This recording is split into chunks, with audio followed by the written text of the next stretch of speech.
हरिओम। ज्ञान गंगा सुनने वाले सभी पुण्यात्माओं को मेरा स्वागत है। आज के सत्संग में हम ये बात करेंगे, कलयुग का लक्षण क्या है,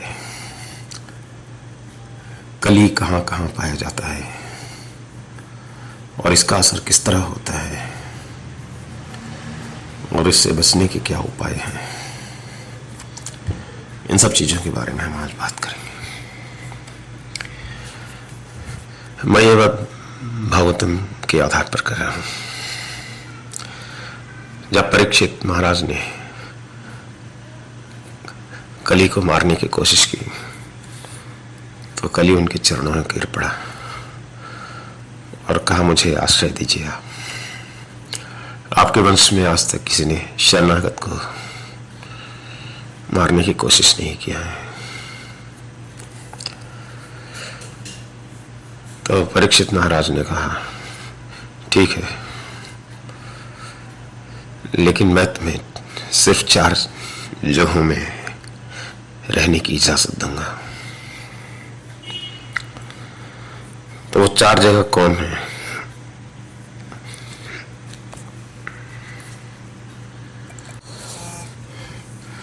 इनके बारे में हम बात करेंगे। कलयुग मतलब ये इस युग में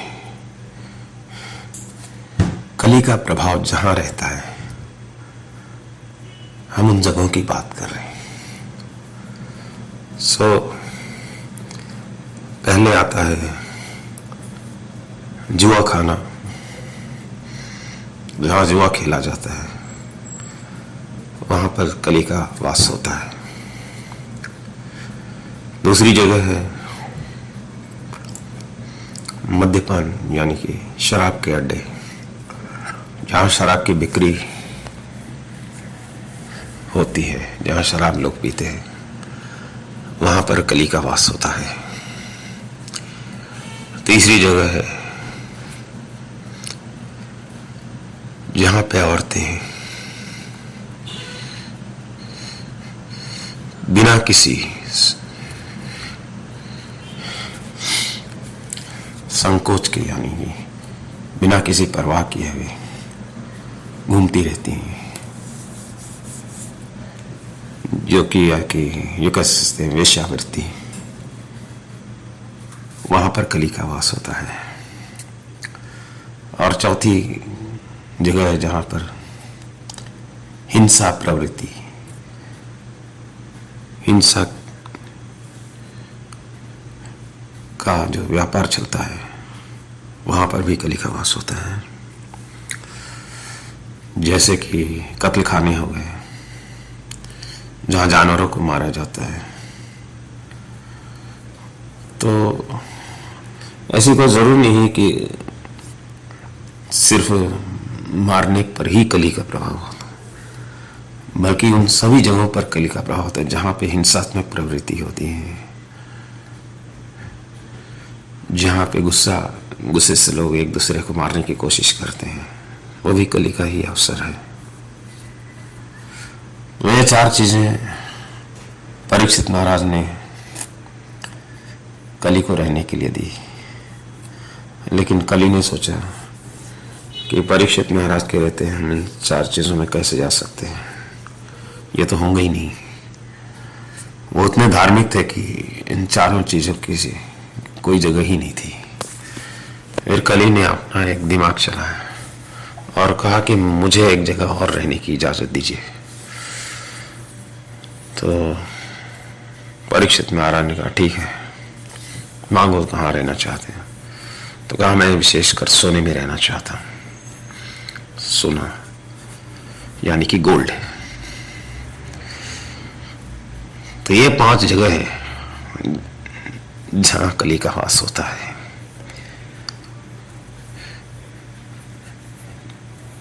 पहला है जुआ खाना, दूसरा है शराब की अड्डे, तीसरी जहां पे वेश्यावृत्ति चलती है, चौथा जहां पे हिंसात्मक प्रवृत्ति चलती है यानी कि कत्ल खाने, और 5वां सोना। ये 5 जगह है जहां कली का वास होता है और इनका प्रभाव किस तरह होता है वो भी मैं हल्के में बताऊंगा। जहां जुआ चलता है वहां से आदमी झूठ बोलना सीखता है। आप दुनिया में किसी पे यकीन कर सकते लेकिन एक जुआरी पे कभी यकीन नहीं कर सकते, क्योंकि झूठ बोलना जो है उसकी आदत बन जाती है। यह है कली का प्रभाव। और दूसरी बात है कि जुआ एक ऐसी आदत है जो लग गई तो इंसान को बर्बाद कर देती है।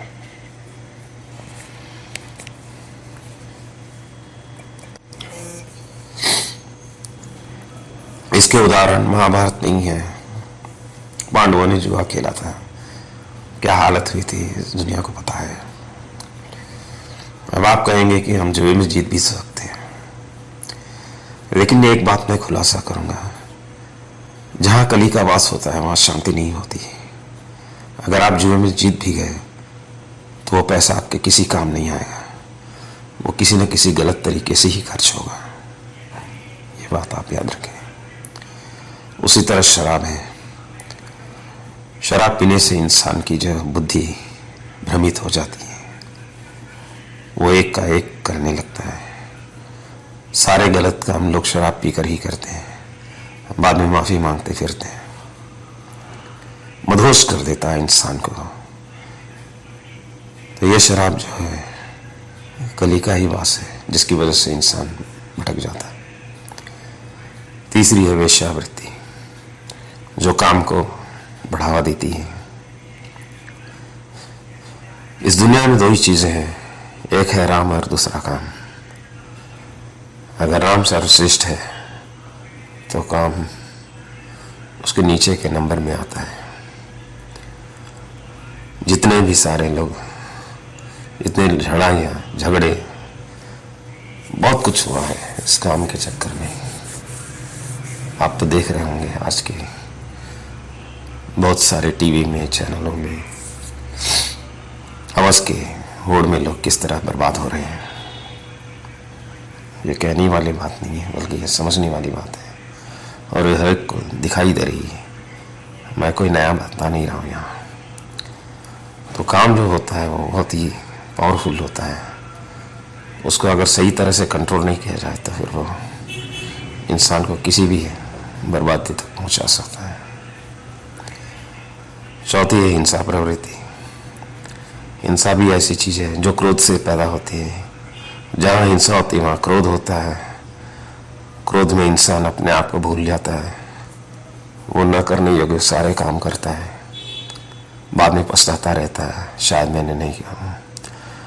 आज तक आप जितने भी जेलों में जाकर देखोगे कैदियों की हालत, तो उनमें आपको 90% लोग यही इसी क्रोध की वजह से वो जेल में गए। यह साबित हो चुकी है। क्रोध की वजह से हिंसा होती है। इंसान के अंदर में पेशेंस नहीं है, क्षमा भाव नहीं है, सहनशीलता नहीं है, जिसकी वजह से वो क्रोध के वश हो जाता है और हिंसा करने लगता है। तो ये चारों चीजें हैं। तो 5वां है सोना। अब आप कहेंगे भाई सोना तो अच्छी चीज है, शुद्ध है, तो इसमें कली का क्या मतलब है। सोना कीमती होने के साथ सोने के अंदर में 2 चीजें हैं जो इंसान के अंदर अपने आप आ जाती हैं। एक होता है अभिमान और दूसरा होता है भय। अगर आपके पास सोना है तो आपको ये लगेगा कि आपको हमेशा ऐसा एहसास होगा कि मेरे पास इतना सोना है, मेरे पास इतना सोना है, मैं इतने सोने का मालिक हूं। ये अभिमान अपने अंदर से पैदा होगा। दूसरा, दिन रात आपको डर लगा रहेगा कि मेरा सोना चोरी न हो जाए। अगर आपके सोना नहीं होगा तो आपको चोर नहीं आएगा, आपके पास नहीं आएगा, तो चोरी होने का डर रहता है। तो अभिमान जो है इंसान को जो है गलत रास्ते पे ले जाता है। और यही वजह है कि परीक्षित की मौत का कारण भी यही बना। उसने सोने का मुकुट पहना जिसमें कली ने वास किया था, एक महर्षि के गले में मरे हुए सांप को डाल दिया, यह सोचकर कि मैं राजा हूं, मुझे कौन कुछ कर सकता है। बाद में उस महर्षि के बच्चे ने श्राप दिया कि 7 दिन में सांप काटने से तेरी मौत हो जाएगी। यही भागवतम की कहानी है। सोना किस तरह से इंसान को विचलित कर देता है, ये एक बहुत बड़ी बात है। तो ये 5 चीजें जो हैं कली के लक्षण है, कली का वास होता है।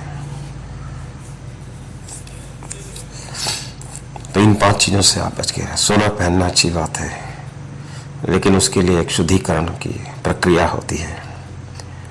जब आप सोना खरीद के सोना धारण करते हैं तो भगवान के पास ले जाएं, उससे शुद्धिकरण कराएं, फिर पहने, तो आपको उसमें कली का दोष नहीं लगेगा। ऐसा इस तरह से सोना, इसीलिए हम लोग जो भी सोने को गहने वगैरह लाते हैं, पहले भगवान को चढ़ाकर फिर उसके बाद हम उसे पहनते हैं। तो ये 5 चीजें जो है कली के वास की चीजें हैं। अब इनसे बचने का उपाय कैसा है? जाहिर सी बात है, अगर आप सोना नहीं पहनेंगे तो आपका एक कली का लक्षण आपके पास कभी नहीं आएगा। आप शराब नहीं पीते हैं तो कली के दूसरे लक्षण से बच गए। आप जुआ नहीं खेलते तो कली के तीसरे लक्षण से बच गए। आप अगर हिंसा नहीं करते हैं तो कली के 4थे लक्षण से बच गए। आप दुराचार नहीं करते हैं तो कली के 5वें लक्षण से बच गए। सिंपल सी बात है। अगर आपके अंदर में ये तीनों, ये 5 में कोई बुराई नहीं है तो आप कली से बचे हुए हैं। अगर इनमें कोई में आप व्यस्त हैं, लिप्त हैं, तो अपने आप को बचाइए, उसके विपरीत जाइए, उसको छोड़ने की कोशिश कीजिए। अब आप कहेंगे मैं कैसे छोड़ूं? सीधी सी बात है, भगवान नाम का जप कीजिए। कलयुग में सबसे आसान और सरल उपाय है भगवान नाम का जप। जब भी वक्त मिले भगवान का नाम लीजिए, आपका कल्याण अपने आप होने लगेगा। यह बहुत सरल सा उपाय है, और दूसरे कोई उपाय के लिए तो बहुत सारी चीजें लगती हैं, लेकिन यह तो हर इंसान कर सकता है। और ये भगवान के लिए भी बहुत प्यारी चीज है। आप भगवान से प्यार करें, आप भगवान भी आपको प्यार करेंगे, तो कलयुग का बाप भी आपका कुछ नहीं बिगाड़ सकता। तो ये छोटी सी चीजें थी जो मैं आपको समझाना चाहता था। उम्मीद है आपको पसंद आएगा। फिर मिलता हूँ किसी और सत्संग में, तब तक के लिए हरिओम।